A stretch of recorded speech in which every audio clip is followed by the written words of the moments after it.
Meus irmãos, bom dia. Quero saudá-los em nome do Senhor Jesus. Que privilégio começarmos a semana na casa de Deus, junto com os irmãos. Para o mundo, esse é o fim de semana.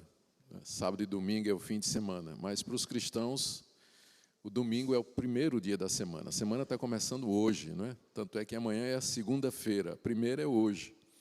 Então, nós estamos começando como devemos começar, na presença de Deus, junto com os irmãos, reunidos para ouvir a sua voz, cantar os louvores, agradecer a Ele as bênçãos, em particular no dia de hoje, o privilégio de termos a nossa mãe próxima de nós, nos lembrar da alegria que é ter sido criado nos caminhos de Deus, render graças a Deus, enfim, pela mãe que Ele nos deu. Muito bem, hoje nós iremos partir para a nossa quarta mensagem sobre o nosso assunto de escatologia. Enquanto ali o Léo se organiza para projetar, ele está tão emocionado que... E nós vamos ver hoje sobre a vinda do Senhor. Então, eu queria que você abrisse sua Bíblia lá no Evangelho de Marcos, capítulo 13, que tem sido o texto que temos usado como base para a nossa exposição.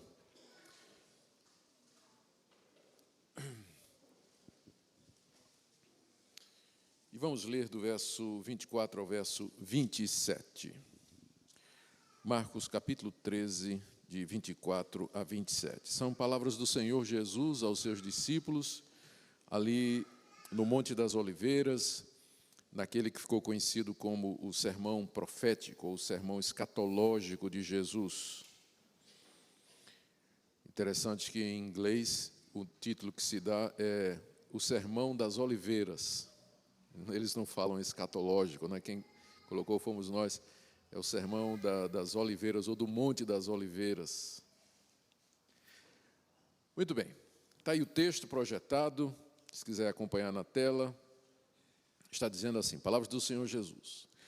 Mas naqueles dias, após a referida tribulação, o sol escurecerá, a lua não dará a sua claridade, as estrelas cairão do firmamento e os poderes dos céus serão abalados.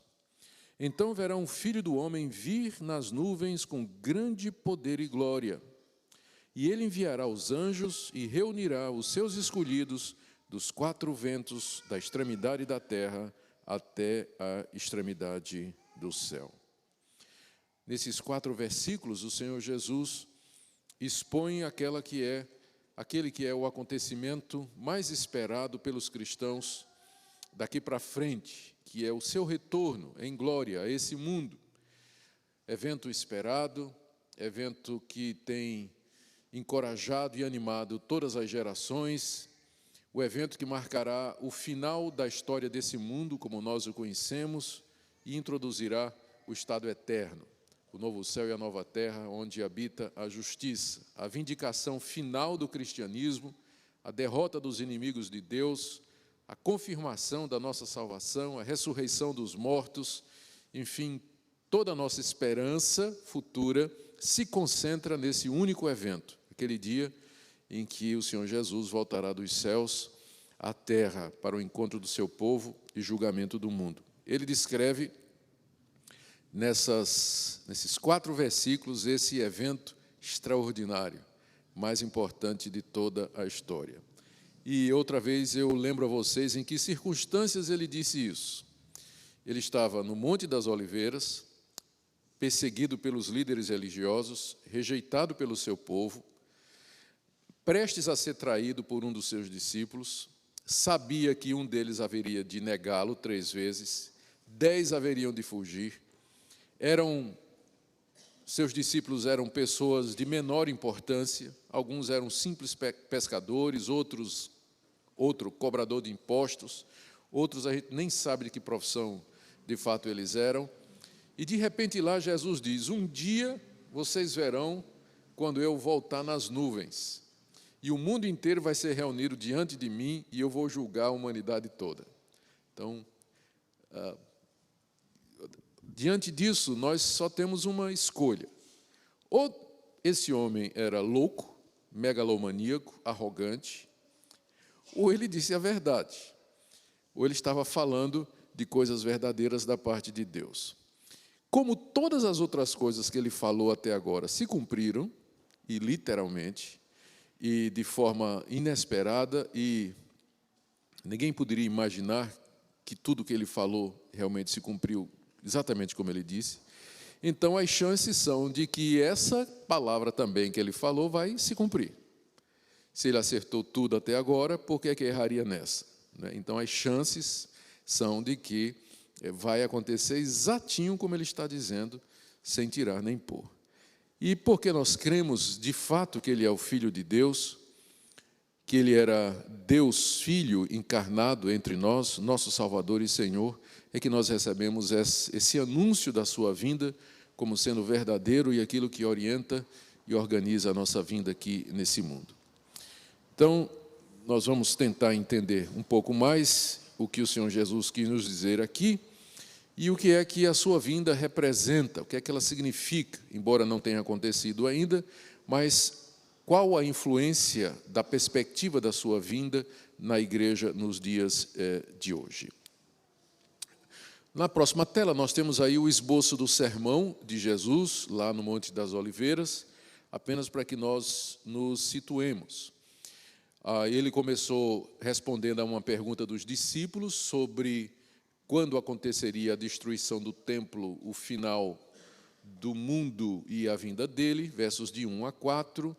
Em seguida, ele alerta os discípulos quanto ao surgimento de falsos profetas, perseguições, apostasia da igreja, num período que ele chama de o princípio das dores, que é esse momento que nós estamos vivendo agora, em que a história está com estertores doloridos, como uma mulher que está grávida, com contrações, se aproximando do momento de dar à luz. É apenas o princípio das dores. Jesus o tempo todo dizendo, apesar de todas essas catástrofes profetizadas, ainda não é o fim. Ninguém se alarme, porque o mundo não terminará com estas coisas. Não terminará por causa de uma guerra, ou por causa de um tsunami, um meteoro que cai sobre a terra, como Hollywood gosta de explorar, e por aí. Não é o fim. Estas coisas acontecem, mas o fim do mundo será trazido de maneira sobrenatural pelo próprio Deus. Em seguida, ele adverte que esse período das dores, ele introduz um período de grande tribulação sem igual, como nunca houve no mundo. E que a destruição de Jerusalém e o massacre de 500 mil de judeus nos anos 70 era apenas um símbolo, um tipo desse grande sofrimento que haverá de vir sobre o mundo e no qual os cristãos participarão. Não vimos nada no texto que sugira que os cristãos serão tirados do mundo de maneira secreta, sobrenatural, para que não passem por esse período. Não há nada no texto que sugira isso, ao contrário, Jesus adverte para que eles estejam preparados para enfrentar esse período que, aliás, teria de ser abreviado para que eles pudessem suportar essa aflição. E agora, Jesus anuncia que, logo em seguida a esses dias da grande tribulação, então ele haverá de retornar em poder e grande glória. Versos 24 a 27, que nós acabamos de ler. Hoje à noite, terminando, nós leremos o final do capítulo 13, quando Jesus alerta aos discípulos sobre a necessidade de vigilância, porque eles não sabem nem um dia, nem a hora. E ele conta 2 parábolas para ilustrar essa necessidade. O nosso desejo é que, com essa exposição do capítulo 13 de Marcos, a esperança da vinda do Senhor seja reacendida no coração de vocês. Eu sei que é muito fácil a gente esquecer a expectativa da vinda de Cristo. A gente se ocupa com tantas coisas legítimas, boas, corretas, necessárias. Ganhar o pão, trabalhar, estudar, cuidar de casa, do marido, da esposa, dos filhos, do casamento, estudos, ganhar dinheiro. São todas coisas legítimas, boas, torcer pelo São Paulo, enfim, todas essas coisas maravilhosas que nós todos temos que fazer, não é? Eu ia dizer secar o Corinthians, mas eu sei que deve ter corintiano por aqui, não vou fazer isso. Então,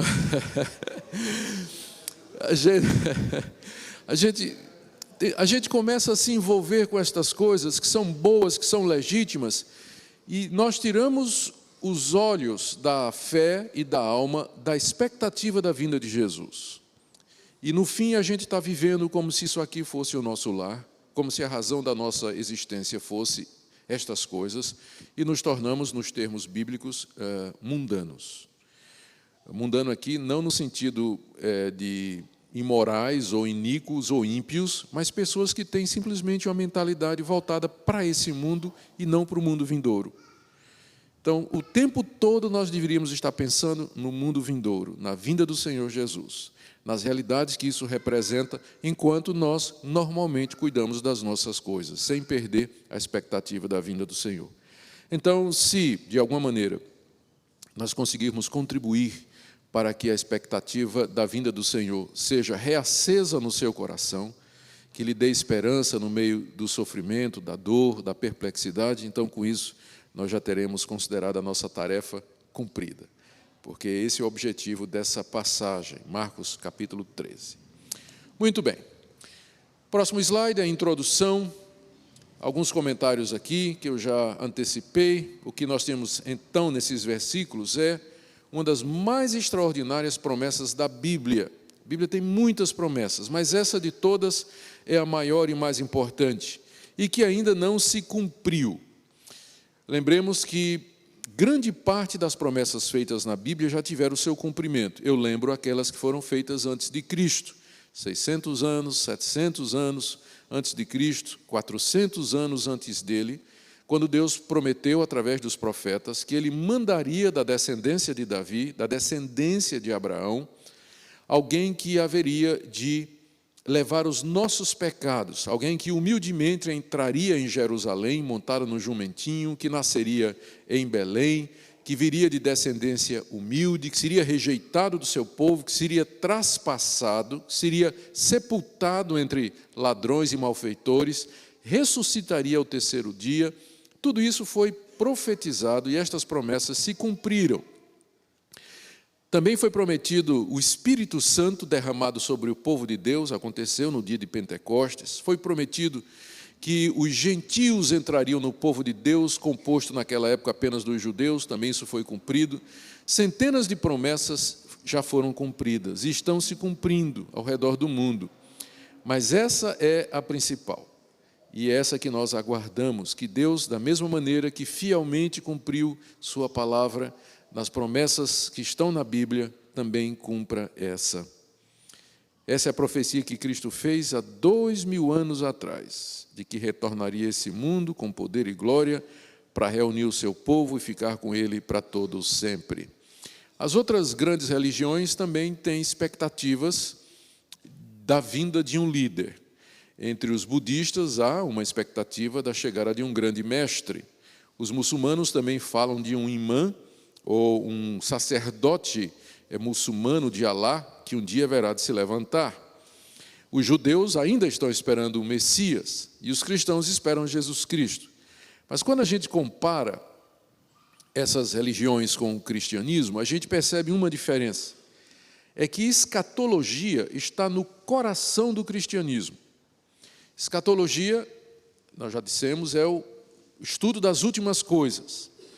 Enquanto que nas outras religiões, a questão religiosa se centra muito nesse mundo agora e uma parte no mundo por vir. No cristianismo, a ideia do mundo por vir domina. Então, somos um povo do céu, pés na terra, mas a cabeça no céu. Então, a esperança escatológica, a esperança das coisas vindouras, do mundo futuro, domina as doutrinas centrais do cristianismo, o que é bastante diferente das demais religiões que são muito voltadas para o aqui e para o agora.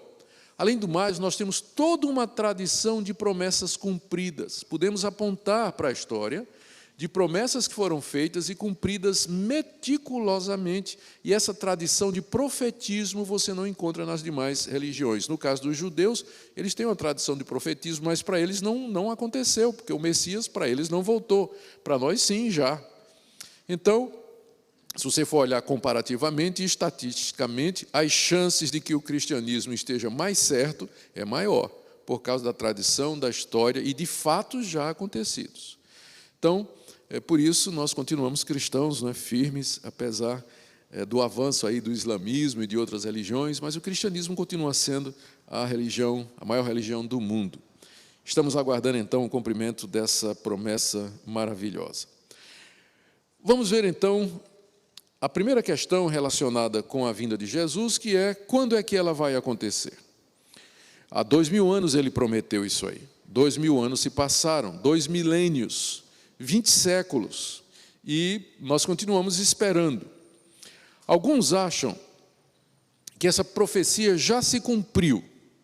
É interessante que apareceu durante a história da igreja alguns teólogos que disseram que aquilo que Jesus falou, na verdade, já se cumpriu. Alguns dizem que se cumpriu na destruição de Jerusalém, que tudo aquilo que Jesus disse, que quando ele voltar, ele virá em glória, todos verão, e acontecerá catástrofes nos céus, nas estrelas, na lua, no sol e tudo mais. Aqui era uma linguagem simbólica para se referir à destruição de Jerusalém. Então, Jesus veio já em juízo e destruiu Jerusalém.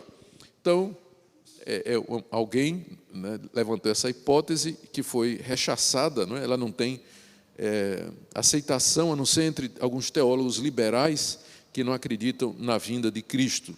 Acreditam que o mundo é eterno, não haverá um fim, e que o mundo vai continuar para sempre, não haverá um fim catastrófico. Então, eles tentam explicar a vinda de Jesus como já acontecido na destruição de Jerusalém. Ainda bem que esse pessoal não tem aceitação na igreja, pelo menos na igreja de Cristo. Outros dizem que essa promessa se cumpriu no dia de Pentecostes. Jesus disse que ia voltar, e ele já voltou pelo Espírito Santo. Quando o Espírito Santo desceu sobre a igreja, no dia de Pentecostes, lá em Atos 2, então Jesus cumpriu a promessa de que ele retornaria. Então ele veio espiritualmente e está com seu povo para todo sempre. Mais uma vez, o problema com essa explicação é que os apóstolos não entenderam assim. Porque mesmo depois de Pentecostes, eles continuaram a dizer que Jesus ia voltar. Não é? Eles continuaram a dizer que Jesus vai voltar, mesmo depois de Pentecostes. Então, eu fico com os apóstolos, não com esses estudiosos que ficam dizendo e tentando inventar ou procurar chifre em cabeça de cavalo. Não é? Uma outra interpretação que é popularizada também é que Cristo volta quando o crente morre. Então, toda vez que um crente morre, Cristo vem recebê-lo para levá-lo para a glória. É nesse sentido que Cristo volta, não é? Então, mais uma vez, isso é uma interpretação minimalista que tenta tirar todas as implicações escatológicas e o sobrenatural que está envolvido na promessa da vinda de Jesus e que também não tem nenhuma aceitação. Agora, é claro, há um sentido em que tudo isso é verdade. A destruição de Jerusalém foi o juízo de Deus contra o povo que matou o seu filho, o rejeitou depois de um longo período de oportunidade. Então pode-se dizer que Cristo veio em juízo contra Jerusalém naquele dia, contra a nação que o havia rejeitado. Mas isso não quer dizer que aquele evento é a segunda vinda de Cristo. Também é verdade que Cristo veio pelo Espírito estar com o seu povo no dia de Pentecostes, mas essa não é a segunda vinda. E também é verdade que Cristo vem ao nosso encontro quando a gente morre. Quando Estevão morreu, ele disse que viu os céus abertos e o Filho do Homem em pé, né, à direita de Deus, para recebê-lo. Então, eu imagino que vai ser a mesma coisa quando a gente morrer, embora a gente não amarre a chuteira de Estevão, né? Mas eu acredito que, como é pela graça, talvez tenhamos a mesma graça de ver o Senhor Jesus vir nos buscar de braços abertos na hora da morte. Então, há um sentido em que Cristo vem também ao nosso encontro quando a gente morre. Mas isso também não é a segunda vinda. A segunda vinda é um fenômeno único, é um fenômeno universal, visível, de grandes proporções, inconfundível e que dará um fim à história. Então, não vamos nos iludir com essas teorias heréticas que vêm surgindo, ou que surgem através da história da igreja e que procuram tirar a nossa esperança. A Bíblia é muito clara com relação a essa vinda do Senhor Jesus ainda futura. Ainda no próximo slide, quando a vinda ocorrerá, nós podemos dizer apenas o seguinte: nós não sabemos a data, mas nós podemos dizer o seguinte, que a vinda dele vai encerrar o que nós conhecemos como a era presente. Este mundo, ou o século atual, são termos que a Bíblia usa para descrever esse período entre a sua primeira vinda, quando ele encarnou, nasceu, filho de Maria, e a segunda vinda, quando ele virá em glória. Esse período aqui, a Bíblia chama de o presente mundo, ou o presente século. Então, esse período será encerrado com a vinda de Jesus, ou seja, ele vem no final desse período que nós não sabemos, em cima de um calendário, quando será.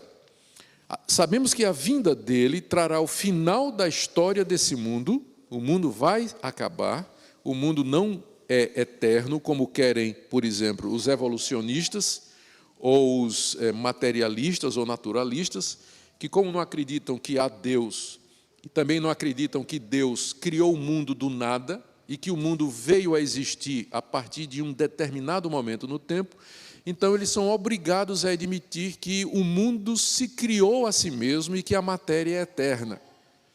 Essa é a explicação, por exemplo, que Richard Dawkins, o famoso neo-ateu, dá para o início do mundo. Ele diz simplesmente, ele e Christopher Hitchens, que morreu no final do ano passado, é um dos 4 cavaleiros do Apocalipse, né? São os 4 neo-ateus, um deles morreu, e já está descobrindo a verdade a essa altura.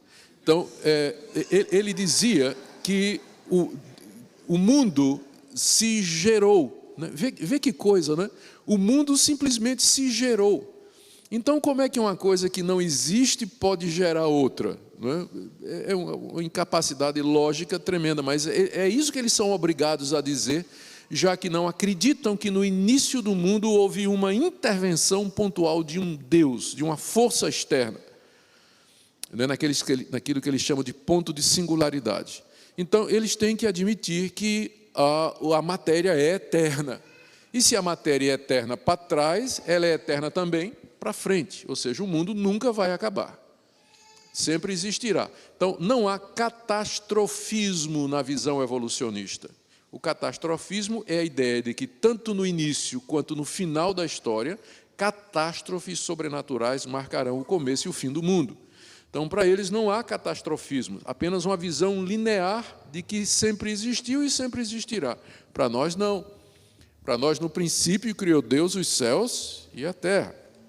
E os céus e a terra, como nós conhecemos, eles serão terminados por esse mesmo Deus, que criará um novo céu e uma nova terra, onde habita a justiça. Pois bem, a vinda de Cristo encerra, então, esse ciclo da existência do mundo criado por Deus lá em Gênesis, como nós o conhecemos.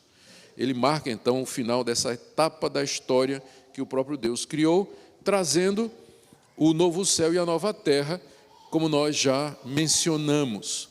Nós não vamos ter tanto tempo para falar sobre isso, mas o novo céu e a nova terra é a etapa seguinte à vinda do Senhor Jesus. Não é mencionado aqui em Marcos 13, porque no momento ele estava respondendo aquela pergunta dos discípulos, quais seriam os sinais que antecederiam a sua vinda.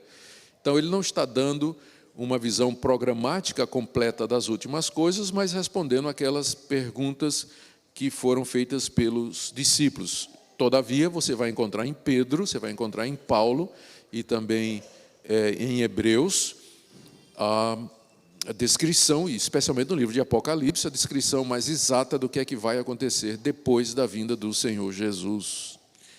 Outra coisa que nós sabemos sobre a vinda é que ela será imediatamente após a grande tribulação.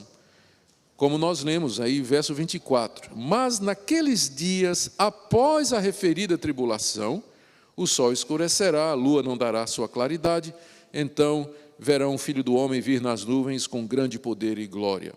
Então, sabemos isso, que após esse intenso período de sofrimento, de dor no mundo, marcado pelo domínio do abominável da desolação, o anticristo, então, o Senhor Jesus virá. Então, é isso que nós podemos dizer, porque não sabemos a data da sua vinda, apenas temos certeza de que ele virá. No verso 31, aliás, no verso 32, desculpem aí, o slide está errado, está dizendo: a respeito daquele dia ou da hora ninguém sabe, nem os anjos no céu, nem o Filho, senão o Pai. Então, não sabemos dizer quando, mas já temos uma ideia dos eventos que vão cercar esse acontecimento, e vivemos sempre na expectativa de sermos a geração que haverá de experimentar a chegada do Senhor Jesus. Próximo slide, apenas já repetindo, né, várias das coisas que eu falei. O dia e a hora ninguém sabe, geração após geração, os cristãos perscrutam os céus, os eventos, a Bíblia, as circunstâncias e perguntam: será que nós seremos a geração em que essa promessa irá se cumprir? Cada geração deveria ter essa esperança. Cada geração de cristãos deveria viver na expectativa da vinda do Senhor. A igreja também tem debatido historicamente como esse retorno haverá de acontecer. Aqui é um ponto que não vou entrar, porque não está dentro do escopo do capítulo 13. Mas vem a questão do milênio. Será depois do milênio, antes do milênio, não haverá milênio, será em 2 ou 3 etapas? O que a gente pode dizer é que a vinda de Cristo, pelo que Jesus está dizendo, não será precedida por um milênio literal. Ao contrário, ele diz que a história do mundo vai ficando cada vez pior e que ele vem para um mundo em convulsão, um mundo perdido, em agonia. Ele não vem depois de um milênio, 1000 anos de paz, de tranquilidade. Ele vem, na verdade, para libertar o seu povo da opressão do anticristo, no final da história. Se há um milênio depois, isso é outra conversa. Se o milênio é antes, ele é de natureza espiritual, porque material e física certamente não é. 2 ou 3 etapas, uma etapa só é o que nos parece, a vinda do Senhor Jesus. Eu quero só aproveitar aqui para dizer, alguém pode estar perguntando, então vai ficar um pouquinho mais teológico, técnico, né? Que aí vai entrar questões como: mas você é milenista, pós-milenista, dispensacionalista, pós-milenista histórico, pré-milenista, pré-arrebatacionalista, meio tribulacionista? Então, não vamos entrar nessa conversa não, porque não vai dar certo. Se você quer um rótulo para mim, eu sou amilenista. Tá? Se você quer um rótulo. O amilenista diz que há um milênio, mas ele não é literal. Que é um milênio, ele é de natureza espiritual, e que ele está acontecendo agora, espiritualmente, com o reinado de Cristo na sua igreja. Cristo já reina, ele está sentado à direita de Deus, tem todo o poder no céu e da terra. O 1000 é figurado, significa esse período de tempo entre as duas vindas. Então, essa é a minha opinião. Os pós-milenistas têm uma visão completamente contrária. Eles dizem que o mundo vai ficando melhor. Através da evangelização, as nações vão se convertendo, vão melhorando, a política vai melhorando, saúde vai melhorando, novas descobertas, o mundo vai ficando melhor, tendo paz, e quando tudo estiver pronto, Cristo volta. Eu acho que não cabe aqui, né? Está muito diferente do que Jesus está dizendo aqui. E tem os pré-milenistas, que acreditam como os amilenistas, que esse período é um período de grande dor, sofrimento, e vai ficando cada vez pior.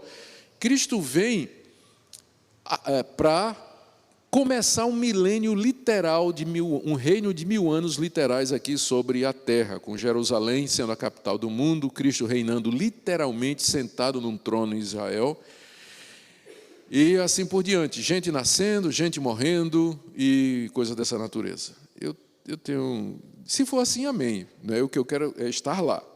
Então, se for assim, para mim está ótimo, né? Mas eu tenho dificuldade de encontrar evidência bíblica para isso. Eu acho que a vinda de Cristo encerra a história do mundo e começa uma nova história. Um novo céu e uma nova terra onde habita a justiça. Bem, ainda sobre quando a vinda ocorrerá, o próximo slide, eu só posso dizer por certo o seguinte: ao fim da grande tribulação, Cristo voltará repentinamente, de surpresa, de maneira visível e inequívoca, a todos os habitantes do planeta, acompanhado de grandes manifestações catastróficas. Pronto, esse é o resumo do que eu queria dizer. Próximo slide fala dos sinais que precedem a vinda. Vamos dar uma olhadinha aqui. no texto de Marcos 13, 24 e 25. Naqueles dias, após a referida tribulação, o sol escurecerá, a lua não dará sua claridade, as estrelas cairão do firmamento e os poderes dos céus serão abalados. Jesus está aqui repetindo a linguagem dos profetas. Nós encontramos em algumas partes do Antigo Testamento uma linguagem similar. Por exemplo, Isaías 13, 10, se você quiser abrir sua Bíblia aí, o profeta Isaías, referindo-se à destruição de Jerusalém, profetizando a destruição da cidade 800 anos antes de Cristo, Isaías 13, ele se referiu àquele desastre dizendo assim: eis que vem o dia do Senhor, Isaías 13, 9 e 10, eis que vem o dia do Senhor, dia cruel, com ira e ardente furor, para converter a terra em assolação e dela destruir os pecadores, porque as estrelas e constelações dos céus não darão a sua luz. O sol logo ao nascer se escurecerá, e a lua não fará resplandecer a sua luz. Castigarei o mundo por causa de sua maldade, e os perversos por causa da sua iniquidade. Farei cessar a arrogância dos atrevidos e abaterei a soberba dos violentos. Do que Isaías estava falando? Ele estava falando da invasão dos assírios, que aconteceu pouco tempo depois dele ter profetizado. Os assírios vieram, invadiram Jerusalém, arrasaram a cidade, levaram... na verdade, os assírios arrasaram o reino do norte, Eles vieram primeiro para o reino do norte. Isaías profetiza com relação ao reino do sul, cuja capital era Jerusalém e não o reino do norte.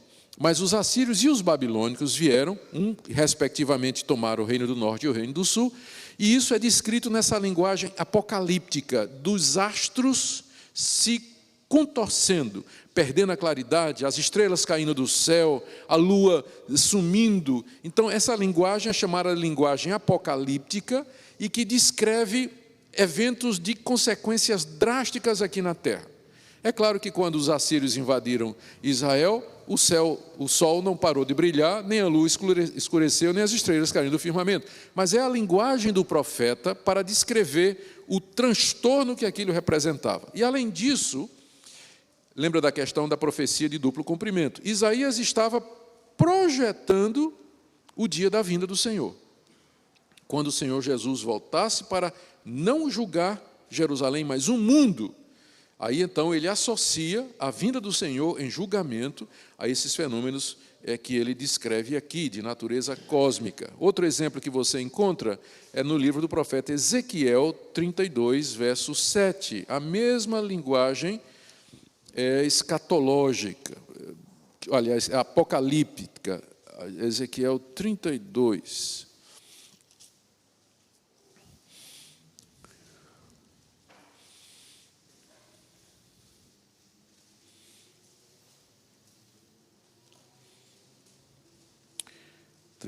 Verso 7. Quando eu te extinguir, cobrirei os céus, farei enegrecer as estrelas, encobrirei o sol com a nuvem, e a lua não resplandecerá a sua luz. Eu poderia ainda citar exemplos no profeta Jeremias, profeta Joel, capítulo 2, verso 31. Você vai encontrar linguagem semelhante em Apocalipse 6, de 12 a 13. Então, essa é uma linguagem muito comum na Bíblia para descrever o grande dia do juízo, em que Deus haverá de vir. E tipos disso aí, ilustrações do dia do juízo, foram as destruições que aconteceram no povo de Israel. Jerusalém, 600 anos antes de Cristo, Jerusalém no ano 70 depois de Cristo, o julgamento de Deus contra a Síria e outras nações também. Então, agora vamos dar uma olhadinha nas passagens paralelas de Marcos 13, por exemplo, Mateus 24, 29, onde a linguagem é similar. Mateus 24, 29, logo em seguida a tribulação daqueles dias, o sol escurecerá, a lua não dará sua claridade, as estrelas cairão do firmamento e os poderes dos céus serão abalados. Lucas 21, 25 a 26. Haverá sinais no sol, na lua e nas estrelas, E Lucas agora acrescenta alguma coisa que Mateus e Marcos não têm. E sobre a terra, angústia entre as nações, em perplexidade por causa do bramido do mar e das ondas. Lucas acrescenta que o mar também entrará em grande revolta, o bramido do mar e das ondas. E ele diz uma coisa, no verso 26, haverá homens que desmaiarão de terror, pela expectativa das coisas que sobrevirão ao mundo, pois os poderes dos céus serão abalados, então se verá o Filho do Homem, vindo numa nuvem com poder e grande glória. Ora, ao começarem estas coisas a suceder, exultai e erguei a vossa cabeça, em vez de desmaiar, não é? Como aqueles que não têm esperança, gente vai desmaiar de terror. Mas qual deve ser a atitude do crente? Exultar e erguer a cabeça, porque a vossa redenção se aproxima, não é? Agora imagine, não é? Isso é que esperança é isso. A diferença vai ser essa. Quando essas coisas começarem a acontecer, vai ter gente, vai ter muito ateu gritando, valha-me Deus, não é? Vai ter muito ateu gritando, valha-me Deus.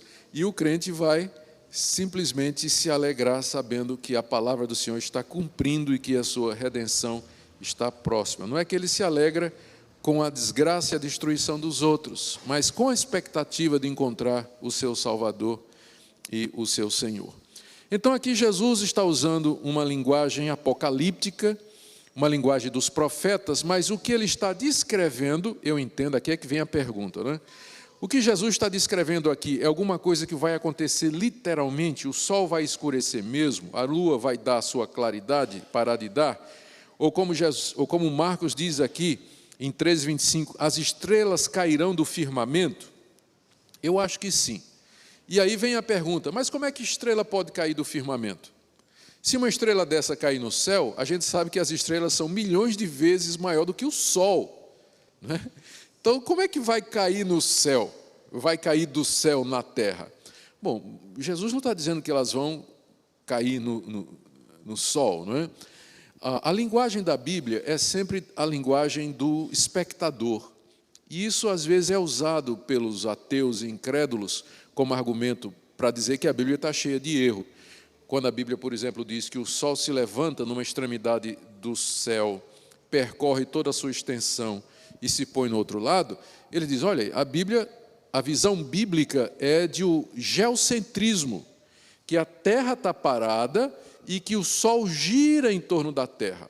Então a Bíblia está cientificamente errada, porque a gente sabe que é a Terra que gira em torno do Sol e não o Sol em torno da Terra. E a nossa resposta é seu bobo, até hoje as pessoas dizem o Sol nasceu. Até hoje os cientistas, nesse mundo moderno, que todo mundo sabe disso, a gente ainda usa a linguagem do observador. Para quem está na Terra, quem se move é o Sol, gente. A Bíblia não usa linguagem científica, mas linguagem descritiva, ou se quiser outro termo, fenomenológica. Ela descreve os eventos a partir do ponto de vista do observador. Então, para quem está na Terra, naquele dia, as estrelas vão cair. Vai parecer que exatamente isso, que elas estão caindo. Que tipo de transtorno Deus vai causar na ordem planetária, eu não sei. Eu sei que para quem está na Terra, o que ele vai ver é como as estrelas estivessem caindo do firmamento. Cientificamente, eu não sei como é que isso vai acontecer, mas isso não é nada demais para quem do nada fez tudo o que existe, não é? Então não temos preocupação com isso. Diga.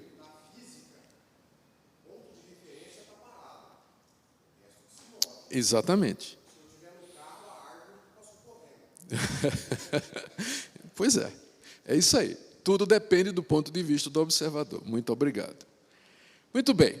Então, os sinais que precedem a vinda, deixa eu só lembrar aqui o que é que eu quis dizer. Jesus se expressa numa linguagem que é comum na Bíblia para descrever aquela grande catástrofe que será o dia da vinda de Deus. Por causa do seu tamanho, da sua enormidade, da sua radicalidade, da sua extensão, vai alcançar o cosmos, vai mexer com a ordem planetária, o cosmos inteiro será abalado com a vinda de Jesus Cristo. Então, é o evento final, não é, que marca o fim dessa criação que é descrita lá em Gênesis 1. Por isso que toda a criação está envolvida aqui. Você vê que esses elementos aqui, que são mencionados, Sol, Lua, Estrela, eles aparecem lá em Gênesis 1 como tendo sido criados por Deus. Eles estavam no início e vão estar no fim também, serão igualmente afetados. Serão igualmente afetados. E eu queria aqui ler em paralelo, para só lembrar de que os apóstolos, eles não entenderam que essas palavras de Jesus eram apenas uma figura de linguagem, mas que estava descrevendo fatos concretos. Eu quero só citar aqui Pedro, capítulo 3, 2 de Pedro, em que Pedro abandona a descrição poética, não é?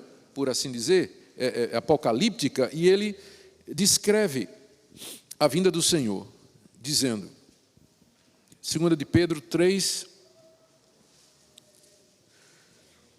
a partir do verso 3, tendo em conta, antes de tudo, que nos últimos dias virão escarnecedores com seus escárnios, andando segundo as próprias paixões e dizendo, onde está a promessa da sua vinda? Porque desde que os pais dormiram, desde que os nossos antepassados morreram, né, os antediluvianos, Moisés, todas as coisas permanecem como desde o princípio da criação. Então, qual é o argumento desses escarnecedores? É a uniformidade da criação, um dia após outro. O sol se põe, o sol nasce, a lua aparece, desaparece. Chegam as estações, verão, inverno, outono, verão, e primavera, girando. O mundo é o mesmo. Então, eles perguntam, onde está a vinda? Né? Onde está a vinda de Jesus? Por que demora tanto? Aí Pedro diz, verso 5, porque deliberadamente esquecem que de longo tempo houve céus, bem como terra, a qual surgiu da água e através da água pela palavra de Deus. Pedro está citando aqui Gênesis 1, de 6 a 8. Pela qual veio a perecer o mundo daquele tempo afogado em água. Gênesis 7, narrativa do dilúvio. Agora os céus que agora existem, os céus que agora existem e a terra, pela mesma palavra, têm sido entesourados para o fogo, estando reservados para o dia do juízo, que é o dia da vinda de Cristo, e a destruição dos homens ímpios. Há todavia uma coisa, amados, que não deveis esquecer, que para o Senhor um dia é como 1000 anos, e 1000 anos como um dia. Não retarda o Senhor a sua promessa, como alguns a julgam demorada.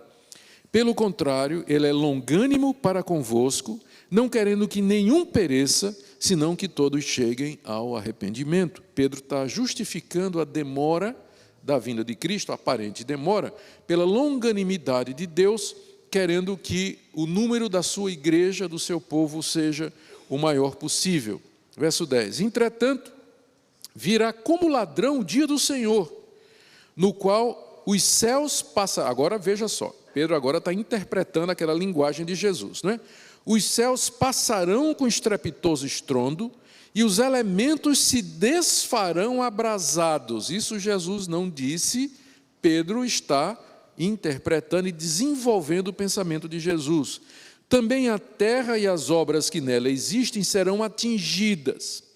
Visto que todas estas coisas hão de ser assim desfeitas, deveis ser tais como os que vivem em santo procedimento e piedade, esperando e apressando a vinda do dia de Deus, por causa do qual os céus incendiados serão desfeitos e os elementos abrasados se derreterão.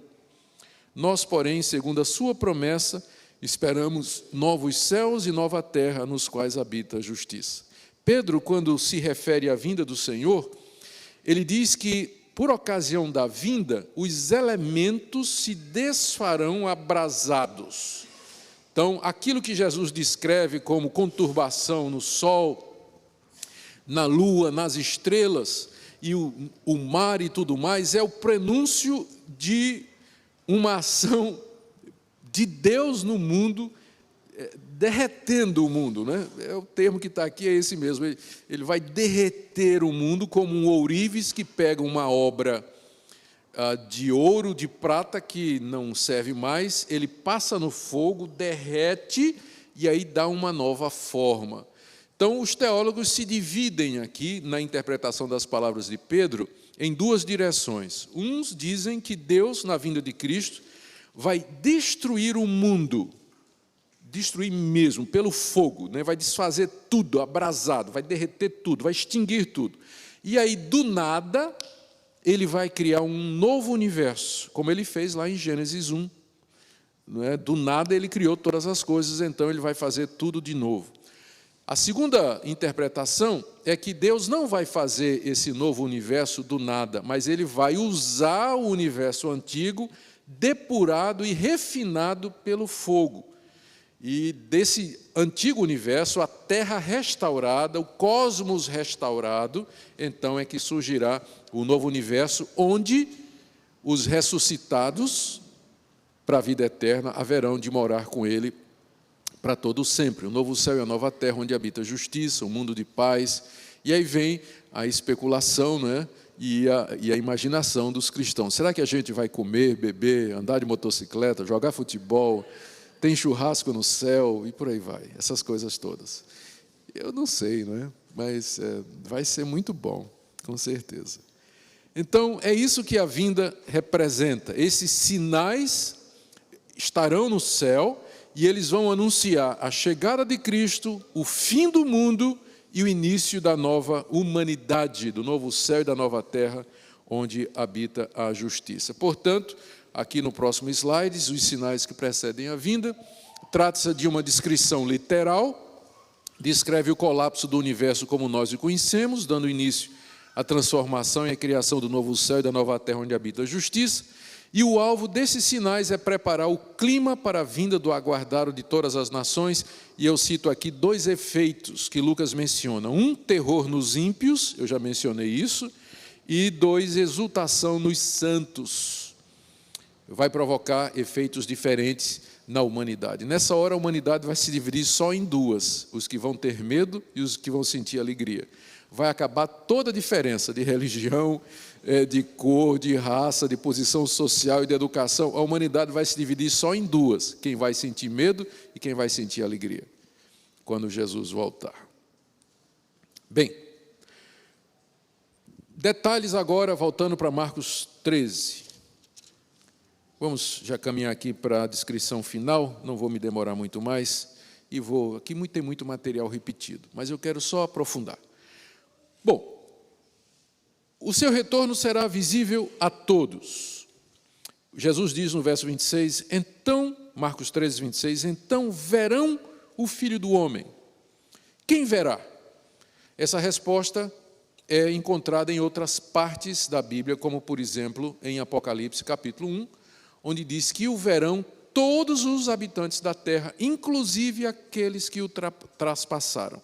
Até os soldados que o feriram com a lança e pregaram suas mãos e pés na cruz, até estes verão, donde se pressupõe que concomitantemente com a vinda de Jesus haverá a ressurreição dos mortos.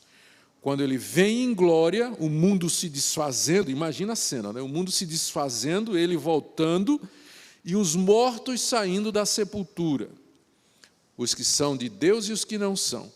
E ali a humanidade, todos os seres humanos, de Adão até o último bebê que nasceu naquele instante, os bebês que nasceram, eles estarão ali diante do Rei do Universo que chega, né? Então a humanidade toda reunida, a passada, a presente e a que estiver viva na vinda do Senhor. Então verão o Filho do Homem vindo sobre as nuvens com poder e glória. Eu estou dizendo isso porque o Novo Testamento não conhece uma vinda secreta e invisível de Cristo. Há vários termos que são usados na língua grega para descrever a vinda de Cristo. A primeira é parousia. Parousia é uma palavra grega que significa presença. E ela era usada para anunciar a chegada do arauto do rei. Quando o rei mandava um emissário, ele se fazia presente na corte do outro rei ou na cidade para trazer as notícias do rei que o havia enviado. Então a parousia era a chegada do emissário do rei, a presença dele. Então é o termo mais comum na Bíblia para descrever a segunda vinda de Cristo, a parousia, que significa presença. Agora, como é que pode ser uma presença invisível? Como pode ser uma presença invisível? Século passado, a Ellen White, que foi a fundadora do Adventismo, propriamente dito, ela profetizou a vinda de Cristo para um determinado dia, 1800 e pouco, marcou uma data. em que Cristo voltaria. E naquele dia os adventistas, por isso é que eles têm esse nome, adventistas, os que aguardam o advento, né? Os que aguardam o advento. Eles ficaram aguardando a vinda de Cristo. Muitos ficaram em cima dos tetos das casas, vestidos de branco, com palmas na mão, folhas de palmeiras, esperando a vinda de Cristo. Passou o dia e Cristo não voltou. Então, ela remarcou a data, dizendo que houve um erro de cálculo. Novamente, eles esperaram, Cristo não voltou, e aquele dia ficou chamado o Dia da Grande Decepção. Então, Ellen White, na verdade não foi nem ela que marcou, foi o Miller, fundador do Adventismo propriamente dito. A White foi a profetisa, né? Aí quando entra a Ellen White dizendo, não, Cristo de fato voltou, só que ele veio de forma invisível e entrou no santuário celeste de Deus para fazer uma investigação pelos nossos pecados. Então, é a teoria do Adventismo, né? Cristo já voltou, secretamente entrou no santuário celeste, onde ele está examinando os livros. Até hoje, é muito pecado, né? Para 1800 e pouco até hoje, ele examinando, né, a vida de cada um. Só a minha deve demorar assim uns 300 anos, só para ver a lista dos meus. Então ele está lá fazendo um juízo investigativo dos pecados que estão nos livros, né? A Bíblia não conhece uma vida invisível de Cristo.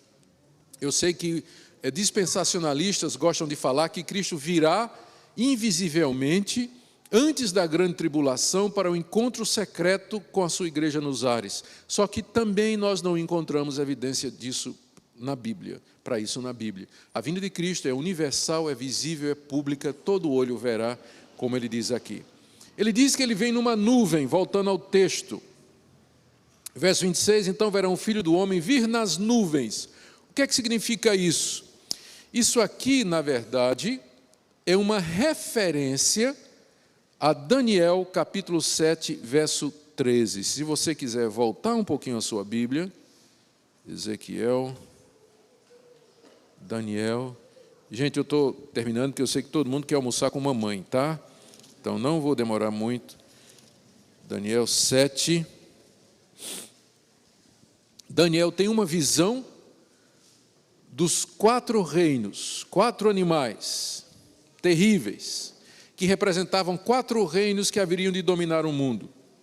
Um como leão, outro como urso, outro como leopardo, e um terrível, um 4º animal, que era uma referência ao Império Romano.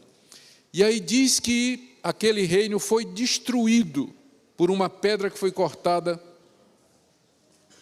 que ele foi destruído pelo ancião de dias. E diz no verso 13, eu estava olhando nas minhas visões da noite, e eis que vinha com as nuvens do céu, um como filho do homem, e dirigiu-se ao ancião de dias, que é Deus, e o fizeram chegar até ele, e foi-lhe dado domínio, glória e o reino, para que todos os povos, nações e homens de todas as línguas o servissem. O seu domínio é domínio eterno, que não passará, e o seu reino jamais será destruído. O profeta Daniel profetizou a chegada do Filho do Homem nas nuvens, e que a ele seria dado todo o poder e toda a autoridade para reinar para todo sempre.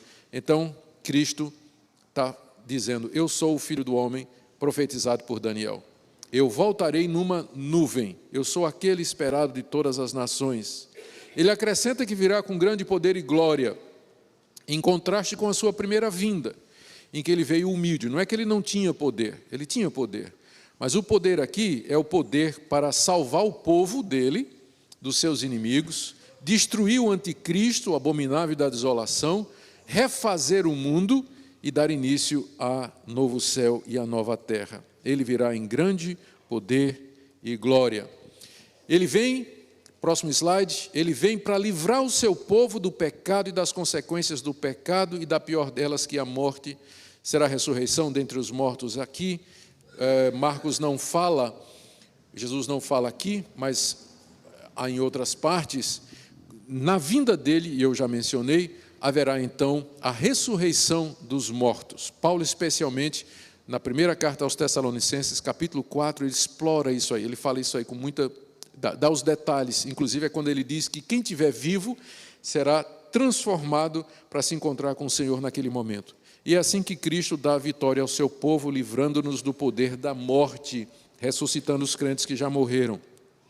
Ele vem para destruir Satanás, e é por isso que ele vem com grande poder. O diabo já foi julgado, já foi vencido, está apenas aguardando o dia da vinda de Jesus e com medo.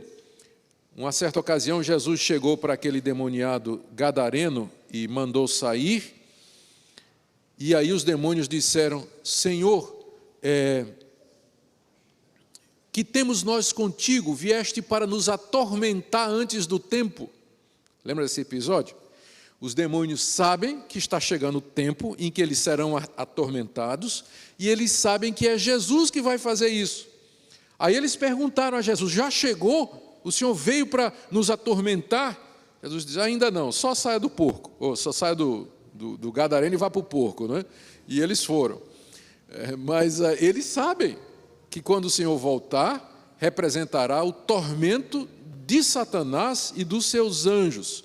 Então, essa ideia que o pessoal tem de que o diabo está no inferno, né? A figura que se mostra do diabo é que o diabo está no inferno, vermelho, com um pá de chifre, um tridente, ele é o rei do inferno. O diabo não está no inferno. Ele vai ser lançado no inferno quando Jesus voltar. Ele está vivo e ativo no planeta Terra, aguardando a vinda de Jesus para ser lançado no lago de fogo e enxofre, onde será atormentado dia e noite, juntamente com o anticristo e todos os ímpios. Então, é isso que a vinda do Senhor representa. Também para julgar o mundo, condenar os ímpios, receber o seu povo, e é isso que ele vai exercer com grande glória e majestade. Todo joelho se dobrará e toda língua confessará que ele é Senhor. Ele diz aqui no verso 27, voltando a Marcos 13, que ele enviará os anjos e reunirá os seus escolhidos dos quatro ventos, norte, sul, leste e oeste, da extremidade da terra até a extremidade do céu. Figura de linguagem para dizer que ele vai recolher o seu povo do mundo todo.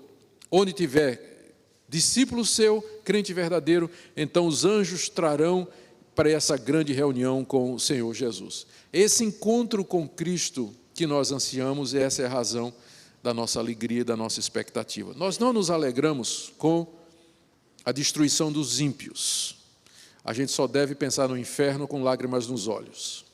Mas a gente se alegra na expectativa de se reunir com o Senhor e estar com nossa verdadeira família, porque nessa altura os laços familiares vão se desfazer. Família mesmo é a comunhão dos santos. Meu irmão, minha irmã, serão aqueles que professam o Senhor Jesus de todo o coração. Eu sei que agora a gente sofre e chora com familiares que não andam na verdade. A gente chora com filhos que não andam no caminho em que eles foram criados. E o coração da gente se entristece quando a gente pensa que na possibilidade de que eles vão morrer e se perder eternamente. Mas diante do encontro com o Senhor e da verdadeira família, essas dores humanas, elas vão desvanecer diante da intensidade da alegria de estarmos com Jesus. É por isso que no céu, na glória, no encontro com Jesus, mesmo que a gente não perca a memória, há quem ache que no céu a gente vai esquecer tudo. Eu acho que não. Se é para esquecer tudo, eu não sei porque é que Deus faz a gente passar por tanta experiência aqui. Eu acho que nós vamos nos lembrar absolutamente de tudo. Mas o gozo, a alegria, a exultação de ver a Jesus em glória e nos reunir com Ele, juntamente com os cristãos de todas as épocas, a nossa verdadeira família, vai superar qualquer lembrança triste que nós tenhamos. E é por isso que no céu não haverá lágrima, não haverá dor, porque o Cordeiro enxugará dos nossos olhos todas as lágrimas. É por isso que Lucas diz, quando estas coisas começarem a acontecer, nós devemos exultar, porque chegou aquele grande dia do encontro do Senhor. Próximo slide, o retorno dele marca o dia da vitória da igreja.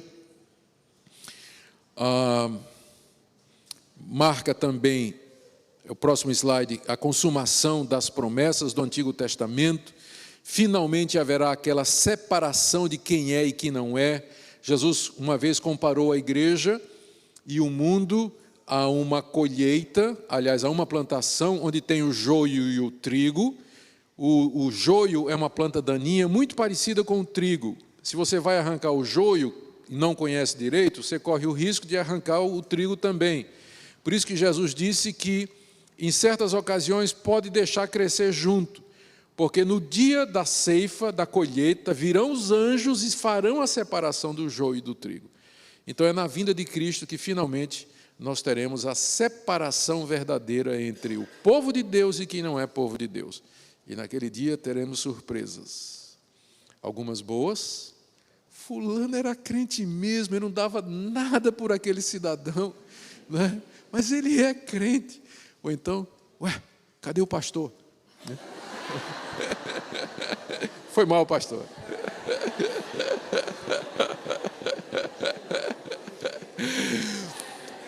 Eu não me referia a esse pastor, tá?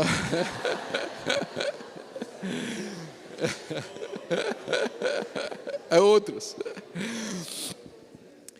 Então, é só naquele dia que, de fato, a separação final será executada. Por isso que essa data é tão importante para nós. Concluindo, irmãos, o que é que nós podemos aprender? É tanta coisa, não é, que a gente pode tirar desses 4 versículos que estão aqui.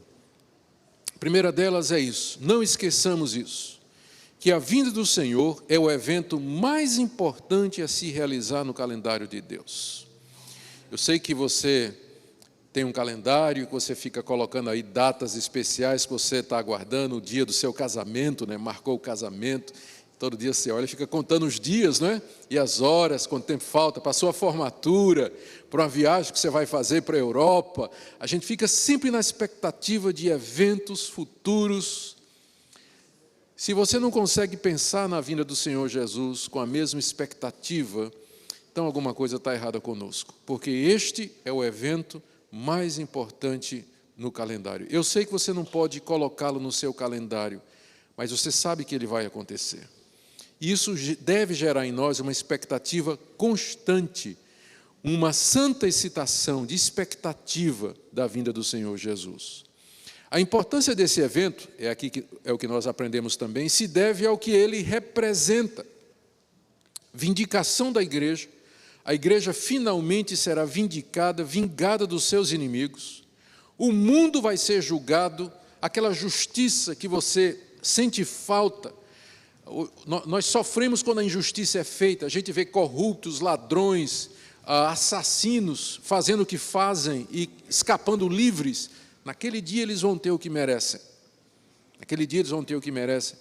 O julgamento do mundo, o julgamento dos anjos, Satanás e seus anjos. O encerramento da era presente, inauguração do estado eterno, tudo isso faz com que a vinda de Jesus seja o evento mais esperado do mundo e da história.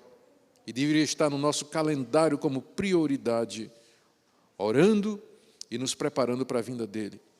Aprendemos também que não se pode predizer a sua data, mas que se pode saber as circunstâncias em que acontecerá. Ele será o evento que vai encerrar esse mundo, vai ser antecedido pela grande tribulação, o surgimento do anticristo, e ele marca então o final da história como nós conhecemos. Ele será em uma etapa apenas, visível, universal, pública, trazendo juízo e redenção, e deve gerar expectativa perene no coração dos cristãos. Última palavra. Deve gerar alegria e regozijo, e não tristeza e frustração dos planos que alguém tem de estudar, crescer, casar, ter um carro, se alguém se divertir. Eu sei que tem gente que está dizendo aqui, Senhor, eu quero que tu venha, mas não antes de eu casar, por favor.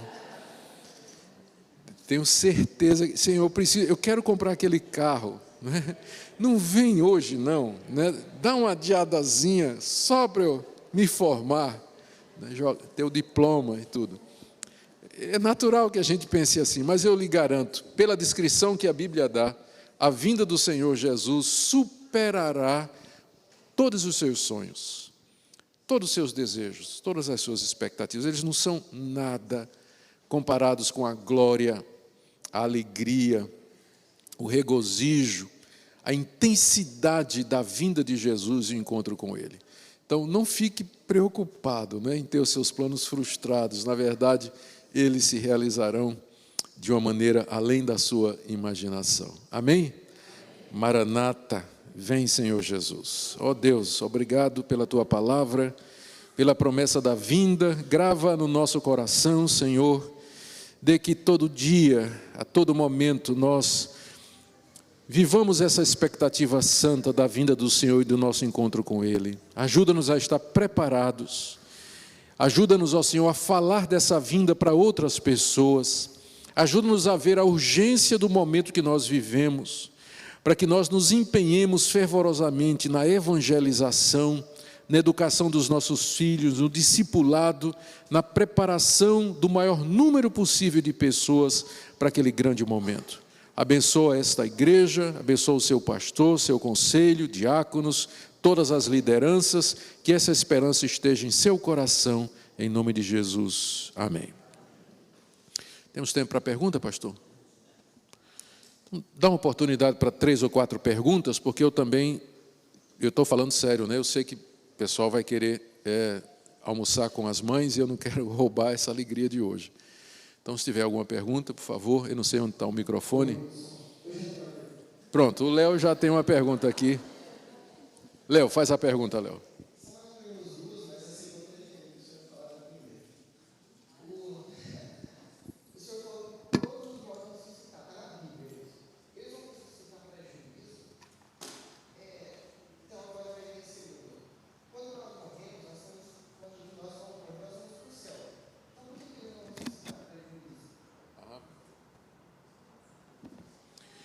Vamos à primeira pergunta. A ressurreição dos mortos para a condenação, você vê em Apocalipse capítulo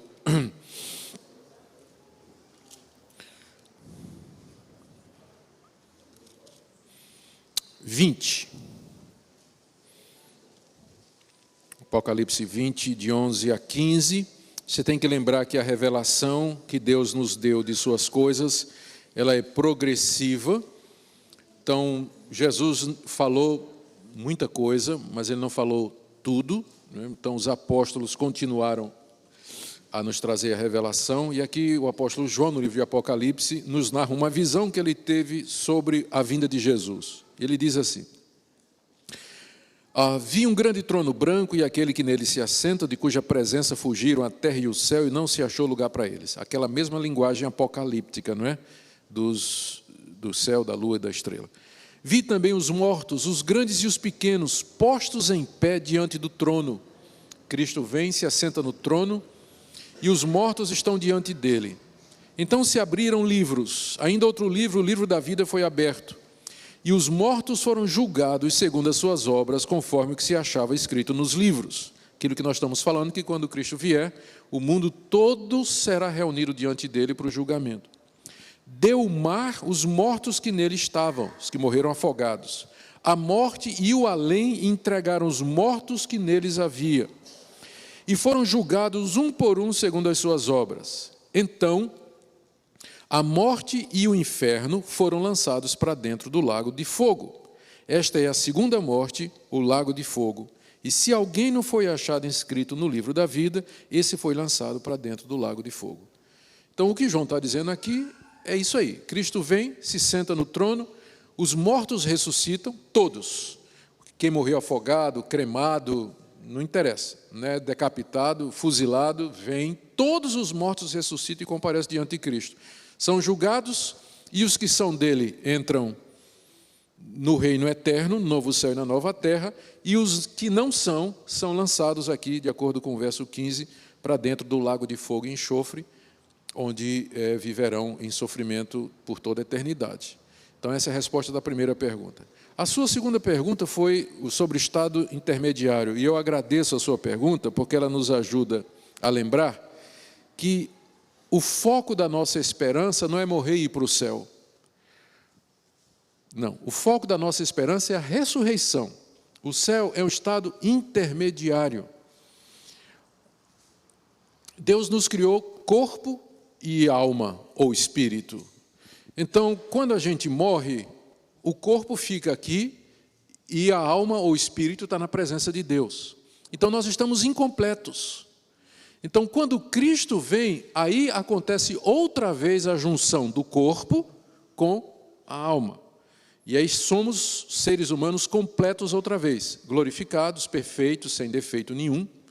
Mas os que morreram agora, eles já estão no céu na presença de Deus, mas incompletos, porque o corpo está aqui, precisa da ressurreição ainda.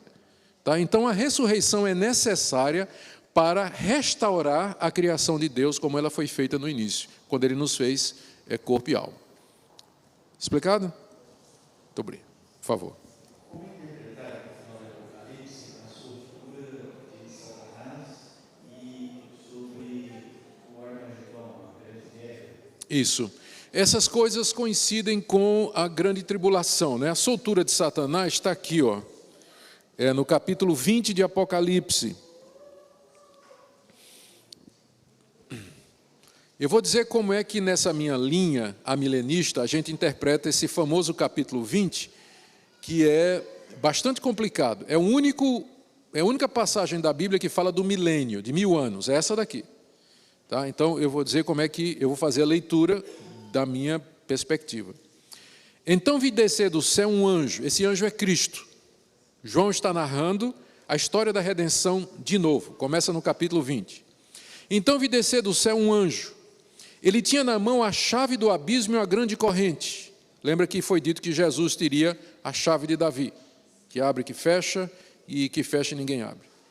Ele segurou o dragão, a antiga serpente, que é o diabo e Satanás, e o prendeu por 1000 anos. Quando é que Jesus fez isso?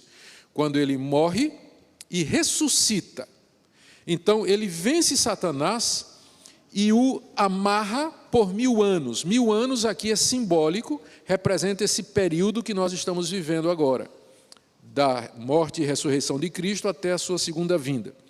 Lançou no abismo, fechou e pôs selo sobre ele, para que não mais enganasse as nações até se completarem os 1000 anos. O diabo vinha enganando as nações, porque as nações não sabiam da verdade do Evangelho. Antes de Cristo vir, a verdade de Deus estava só na naçãozinha de Israel,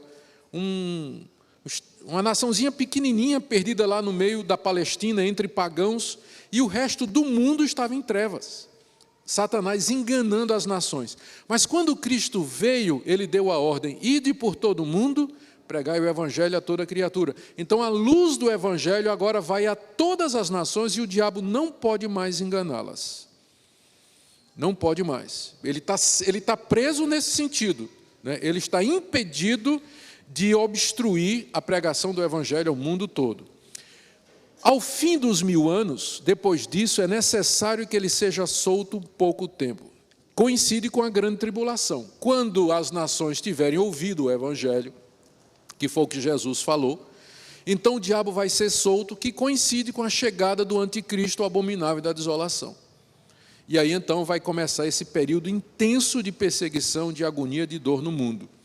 E aí então quando Cristo, não é? O diabo diz aqui que Satanás, verso 7, quando se completar 1000 anos, Satanás será solto da sua prisão, sairá a seduzir as nações que há nos 4 cantos da terra, Gog e Magog, a fim de reuni-las para a peleja. O número deles é como a areia do mar. Isso tudo é o reinado do anticristo. O anticristo, esse abominável da desolação, no poder de Satanás, dominando o mundo, querendo destruir a igreja. Marcharam então pela superfície da terra, sitiaram o acampamento dos santos, a cidade querida, que é um símbolo da igreja. Desceu, porém, fogo do céu e os consumiu.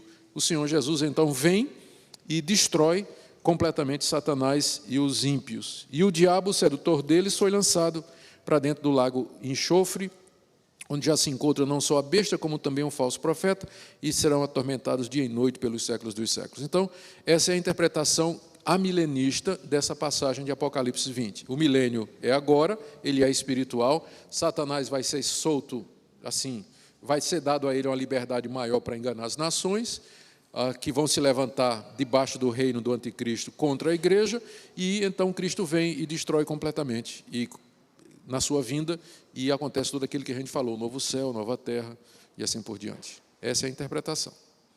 Agora, é claro, ela não é unânime, né? Tem outros estudiosos que, os pós-milenistas e os pré-milenistas, pensam diferente.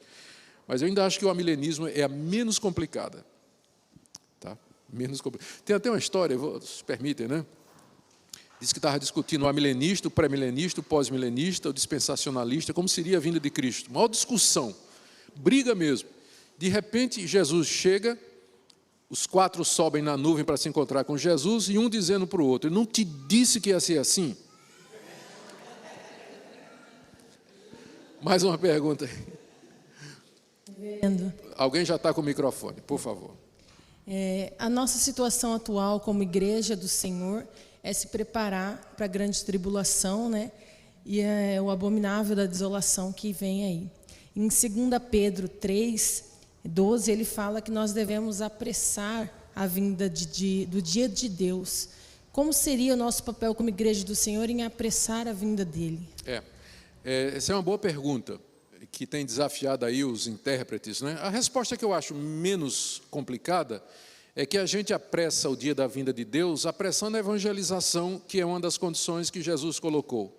O evangelho será pregado a todas as nações, então virá o fim. Então, para apressar a vinda do dia de Deus, nós então deveríamos avançar nos nossos esforços de evangelização. Aí alguém diz assim: "Mas e Deus não já tem uma data marcada?" Olha, Deus sabe todas as coisas. Ele sabia que você ia se apressar, que você ia evangelizar, então Ele marcou no tempo certo a vinda de Cristo. Então, a soberania de Deus não interfere na responsabilidade humana e nem vice-versa, não é? Vai tudo sincronizar direitinho. Mais alguma? Vamos dar preferência às mães, tá? As senhoras, elas podem... Se for mãe, né? Se não for, fala assim mesmo. Sobre o julgamento, eu queria saber assim, como seria, se todas as pessoas vão ser julgadas ou só aquelas que não crêem no Senhor Jesus? Pelo que a gente lê, todos vão comparecer diante do Cordeiro, diante de Cristo, e todos serão julgados.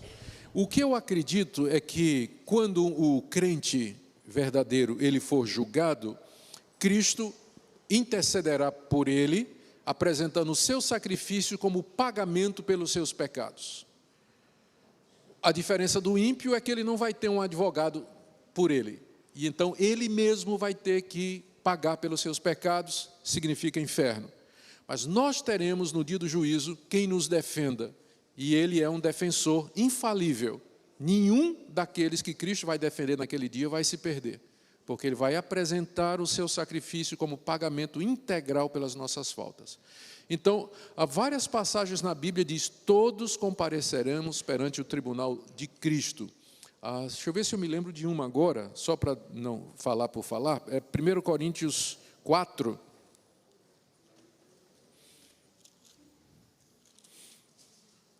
Antes disso.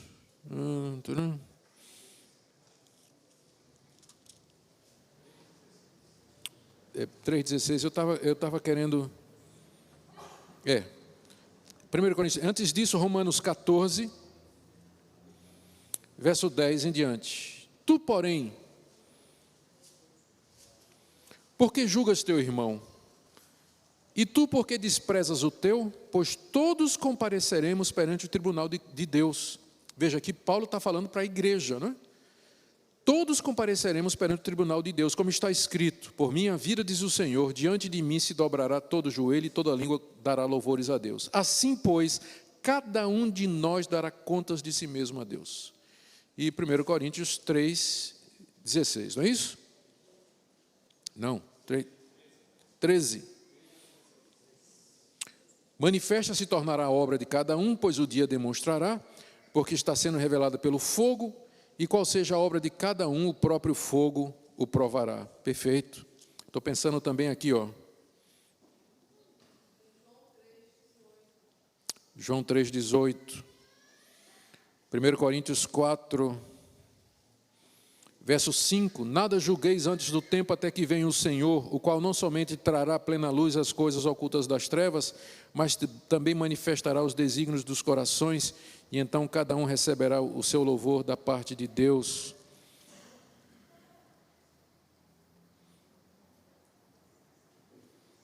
E assim por diante. Tem várias passagens que falam de que naquele dia todos nós estaremos na presença de Deus. Como? Não vejo. É o juízo final. Quando ele vem, os mortos são reunidos e eles são julgados. A melhor passagem é Mateus 25. Vamos voltar aqui.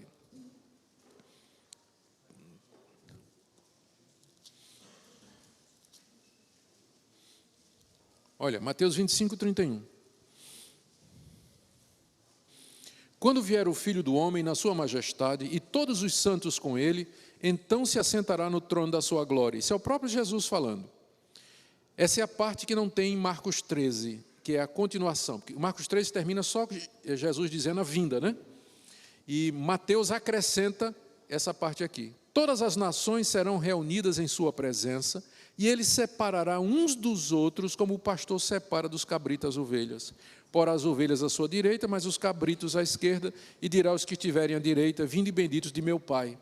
E aí no verso 40, verso 41, o rei dirá também aos que estiverem à sua esquerda: apartai-vos de mim, malditos, para o fogo eterno, preparado para o diabo e seus anjos. Então, é evidente que quando ele vier se assentar no trono da sua glória, todas as nações comparecerão diante dele, e lá estarão os crentes e os descrentes. Tanto é que ele vai aos crentes à sua direita, ovelhas, dizer: entrem no reino, e aos que estiverem às suas esquerdas, os cabritos, os ímpios, afastai-vos para o fogo eterno. Então, de fato, haverá esse comparecimento de toda a raça humana diante do Senhor no dia do juízo. Mas nós vamos com confiança, né? Sabendo que o nosso mediador e redentor intercede por nós. Última pergunta para a gente terminar. Vendo. Tá aqui, ó. Levante a mão que eu não estou vendo. Ah, senhora. A minha pergunta é simples. O anticristo seria uma pessoa que teria um poder para estar comandando mundialmente? É uma pessoa? Essa impressão que a gente tem. Há uma outra interpretação que acha que se trata de um poder político, econômico de dimensões mundiais. Mas eu acho que a evidência aponta mais para uma pessoa. Eu não sei. Se tiver, a vinda do Senhor está próxima, bem próxima. Não sei se ele está. Agora, o espírito do anticristo já está presente. E ele se manifesta em toda rebelião contra Deus, perseguição contra o povo de Deus, falsas religiões, tudo isso é o espírito do anticristo. Tá bom? O diabo, veja só, ele é alguém já disse, o diabo é o macaco de Deus. Quem disse foi Lutero. O diabo é o macaco de Deus, ele imita Deus. Então você tem a trindade satânica, você tem a trindade Pai, Filho e Espírito Santo, você tem a trindade satânica. Deus Pai, o diabo, né? O diabo corresponde a Deus Pai, o anticristo corresponde a Jesus Cristo, e os espíritos imundos, enganadores, através dos falsos profetas, correspondem ao Espírito Santo. É a trindade que você encontra lá em Apocalipse. Você vê o dragão, que chama do mar a besta, que é o anticristo, e da terra vem o falso profeta, que faz sinais e prodígios. A trindade satânica lá em Apocalipse 13. O diabo imitando Deus, né? A trindade ao inverso. Então é por isso que a gente acha que o anticristo também é um ser, ele é uma pessoa. Tá bom?